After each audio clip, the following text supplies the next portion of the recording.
Tahukah Anda, buah kaktus bukan sahaja sedap dimakan, malah kaya dengan vitamin C, E, dan antioksidan yang sangat berkesan untuk melindungi kulit daripada radikal bebas yang boleh menyebabkan penuaan pramatang.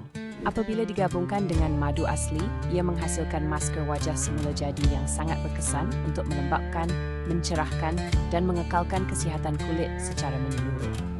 Cara membuatnya sangat mudah dan murah. Ambil 1 sudu besar isi buah kaktus yang sudah masak dan lembut, kemudian lenyekkan hingga halus. Campurkan dengan 1 sudu besar madu asli yang berkualiti. Gaul rata sehingga menjadi pes yang sebati. Sapukan masker ini secara merata ke seluruh wajah yang telah dibersihkan dengan lembut. Biarkan selama 15 hingga 20 minit supaya nutrien penting dapat meresap ke dalam lapisan kulit dengan optimum. Selepas itu, bilas wajah dengan air suam dan rasai sendiri kelembapan serta kelembutan kulit yang berbeza. Masker ini sesuai digunakan 2 kali seminggu untuk hasil yang lebih ketara.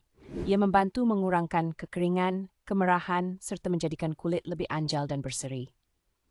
Dengan rutin mudah ini, Anda boleh menikmati kulit yang sihat dan glowing tanpa perlu berbelanja mahal di spa.